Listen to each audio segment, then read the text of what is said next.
Hello बच्चों, आज हम हिंदी विषय पाठ 5 वीर कुंवर सिंह का प्रश्न उत्तर करेंगे। तो इसमें पहला प्रश्न है कि वीर कुंवर सिंह से संबंधित किसी एक प्रसंग का उल्लेख कीजिए जो आपको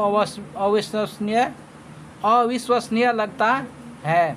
तो देखिए, इसका जो सही आंसर है वह है, एक बार वीर कुंवर सिंह नदी को पार कर रहे थे जी।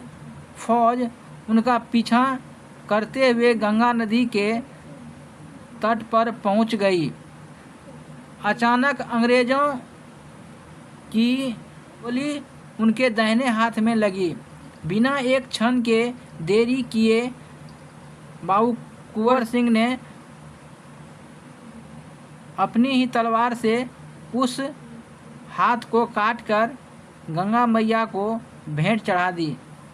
यह प्रसंग मुझे अविश्वसनीय लगता है।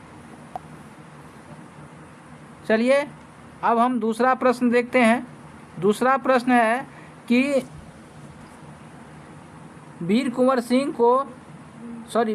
सिंह के जीवन से जुड़ी कुछ घटनाक्रम तिथियों के साथ स्तंभ क एवं स्तंभ ख में दिए गए सही उनका मिलान कीजिए।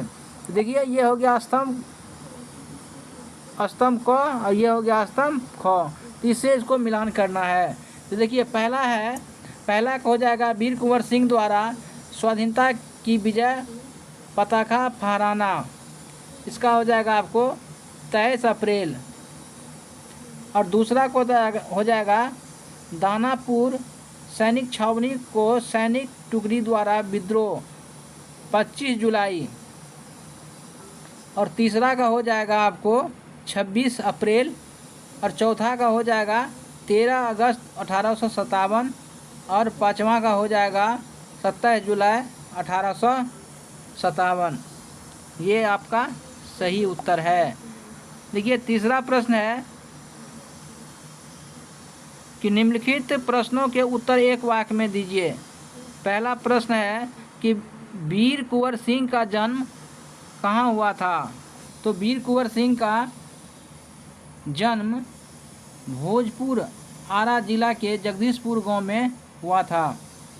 ख नंबर का प्रश्न है कि उनके माता पिता का नाम क्या था। तो उनकी माता का नाम पंचरतन कुंवर तथा पिता का नाम साहबजादा,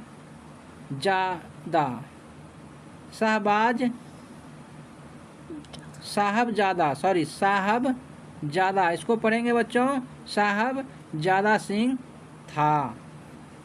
तीसरा प्रश्न है कि ब्रिटिश झंडे को किस नाम से जाना जाता है। तो बच्चों, ब्रिटिश झंडे को यूनियन जैक के नाम से जाना जाता है। और घ नंबर का प्रश्न है कि वीर कुंवर सिंह ने अपनी रियासत की जिम्मेवारी कब संभाली। तो वीर कुंवर सिंह ने 1827 ईस्वी में पिता की मृत्यु के बाद अपनी रियासत की जिम्मेदारी संभाली। और लास्ट प्रश्न है कि कुंवर सिंह को किस क्षेत्र में ज़्यादा रुचि थी। तो इसका जो सही आंसर है कि कुंवर सिंह तलवारी और कुश्ती के क्षेत्र में वीर कुंवर सिंह की ज़्यादा रुचि थी। अब इसका जो है 3 नंबर का प्रश्न, अब हम इसको सीधा लिए चलते हैं आपको इसका व्याकरण प्रश्न पर। तो व्याकरण जो है इसका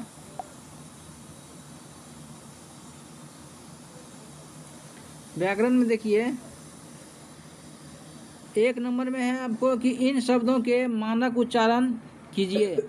तो पहला हो गया कुंवर, दूसरा हो गया जगदीशपुर, इसको पढ़ेंगे अविश्वसनीय, इसको पढ़ेंगे आजमगढ़, इसका उच्चारण खुद से कर लेना है। रणनीति, इसको पढ़ेंगे रणनीति। ये हो गया वीर प्रसविनी, स्वतंत्रता, अवशेष, फाल्गुन, प्रसिद्ध, शौर्य। और इसका जो दूसरा प्रश्न है वह निम्नलिखित शब्दों के परिभाषित शब्द लिखिए। तो रियासत का परिभाषी हो जाएगा राज्य, झंडा का हो जाएगा ध्वज या पताका, भूमि का हो जाएगा धरती, स्वतंत्र का हो जाएगा आज़ाद, अब प्रतीक्षा का हो जाएगा इंतजार, संकल्प प्रतिज्ञा। तो बच्चों आज का ये इस चैप्टर का यही प्रश्न था जो हमने करा दिया। अब जो है छठा चैप्टर है गंगा स्तुति, इसको हम अगले वीडियो में लेकर के आएंगे।